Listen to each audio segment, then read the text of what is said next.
Indonesia merupakan negara kepulauan terbesar di dunia. Memiliki 17.508 pulau, 1.340 suku bangsa, dan lebih dari 250 juta penduduk dengan sumber daya alam yang melimpah. Namun, di balik semua itu, 1001 masalah masih merundung Indonesia. Mulai dari pengangguran, pelanggaran HAM, bencana alam, pencemaran lingkungan, hingga korupsi yang masih sangat memprihatinkan. Indonesia merupakan negara terkorup ke-12 se-Asia dan peringkat 107 negara terbersih sedunia.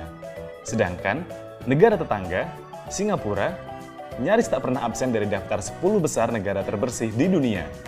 Sungguh memprihatinkan, bukan? Menurut KBBI, korupsi merupakan bentuk penyelewengan atau penyalahgunaan uang negara atau perusahaan untuk keuntungan pribadi atau orang lain. Tak hanya merugikan keuangan negara dan hak ekonomi sosial rakyat, korupsi juga merusak moral bangsa. Sehingga, korupsi digolongkan sebagai kejahatan yang pemberantasannya harus dilakukan secara luar biasa. Menurut undang-undang, ada 30 jenis tindak pidana korupsi yang dapat dikelompokkan menjadi 7 kategori. Salah satunya adalah gratifikasi. Gratifikasi adalah pemberian dalam arti luas, meliputi pemberian uang, barang, rabat, komisi, pinjaman tanpa bunga, tiket perjalanan, fasilitas penginapan, perjalanan wisata, pengobatan cuma-cuma, dan fasilitas lain.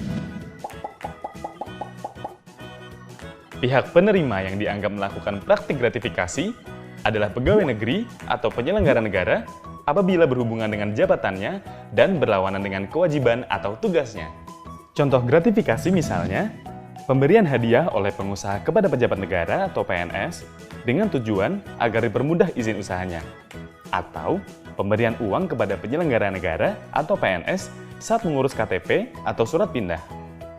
Sedangkan pemberian apresiasi berupa plakat dari sebuah institusi kepada pejabat negara atas kepeduliannya terhadap isu sosial tidak termasuk gratifikasi. Maka dari itu, sebelum menerima hadiah, sebaiknya cermati dahulu tujuan pemberian hadiah, bagaimana peraturan perundangannya, berapa nilainya, bagaimana keterbukaannya, apakah ada hubungan dengan jabatan, ataukah pemberian berdekatan dengan waktu pengambilan keputusan. Lalu, apa yang harus dilakukan jika PNS atau penyelenggara negara terpaksa menerima gratifikasi? Penerima harus melaporkan gratifikasi yang diterimanya kepada KPK paling lambat 30 hari kerja terhitung sejak gratifikasi diterima.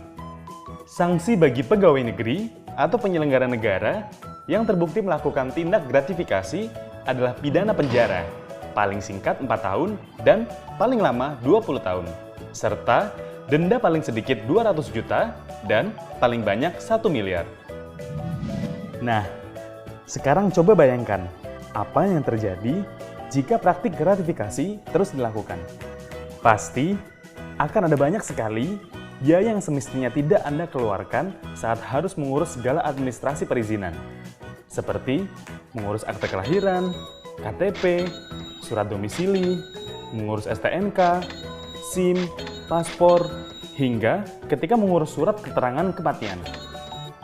Maka dari itu, sekecil apapun tindakan gratifikasi, kita sebagai warga sipil juga diwajibkan untuk melawan dan melaporkannya kepada KPK. Yuk, kita sama-sama mengawasinya.